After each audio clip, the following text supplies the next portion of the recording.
Okay, people. I get that today is today, and well, I think that I am preparing myself for a change. Well, at least I hope I do. For some reason, I have been in this. Well, if you listen to my podcast, and I've had writer's block. Second, I've been in this bitter, angry, can't move past it, want to move past it, then don't want to move past it stage. I don't know. I know that a veil has to lift. Something has to give, break, be done with. Decisions, life altering. I say that love will prevail. Love shall march through. And I believe that. I still do. I think that's what I can't get over. People's choices, decisions. See, in my mind, I know that marriage, it takes a lot of work. It takes two people trying. It takes 100% of effort from both parties. At times in marriage, yes, we slack. And if you're not going to continue to grow with that person and change, then what makes you think that you really love them? I don't know. I think that I watched my parents for so long, and all I see is that marriage and how I want that marriage. Equal partnership, equal, and I know someone always gives more. I know. And I know I'm wondering if I need to give up on my fairy tale ending. Yeah, probably do. I need to be slapped with the reality stick that says nothing ever goes that way. But, I guess I'm old school. And I heard good news. My son got a job at Home Depot. I'm so proud of him.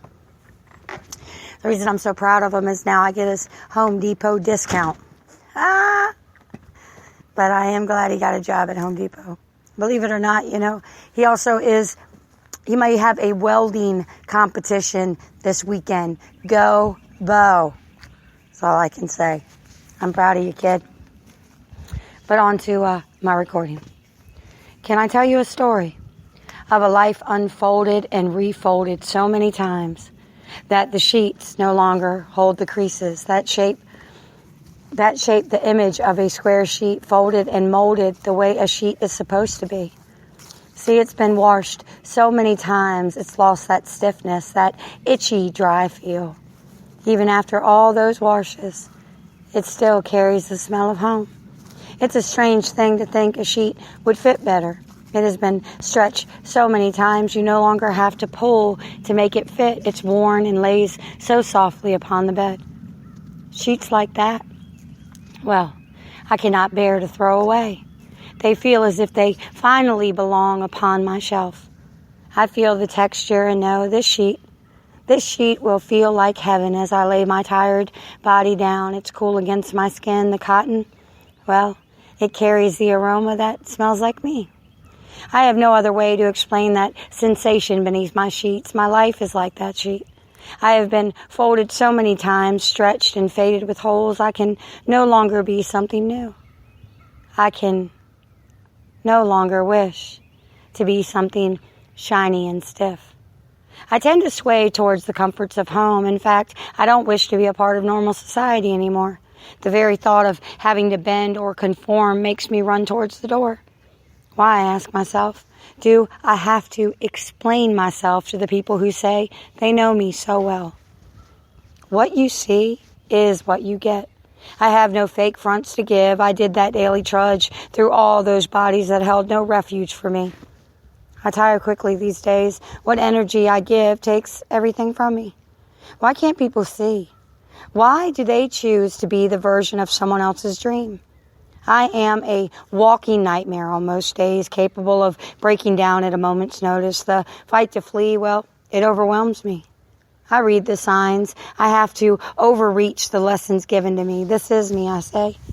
Yes, I am worn. I am not quite right. But see, the balance in this life, it knows. This is how I have to be. You have to see the world your way. I have to take my world in a different way. I didn't make the rules. It's just how we feel. We use our receptors to feel things out. Okay? We walk blindly into things we cannot see with our eyes because our eyes, well, they can deceive. But our gut, well, it tells us differently. It's in the process of breaking down, turning our lives upside down, scattering all the continents from our fragile minds that we begin to learn who we truly are. And accepting ourselves, we find a place that had always been there, a power source of some kind, strong and silent, as if it had been waiting there all along to plug ourselves in and begin to start all over again. Finding out we are just one tiny speck in a vast space of absolute truths, our fears that we kept trapped start to fade. We started to age. It is a very terrifying discovery that our bodies, well, they cannot do what we used to do. It's those fears we realize the petty and small details, well, they never mattered. Even the big things back then only opened the door to more things. We started to become. In becoming ourselves, living within the one's true identity, well, it is a scary place indeed. Self-discovery into the unknown always is, but see, to me, I enjoyed the ride to awareness. It brought me home. It brought me home to me. Blessed be.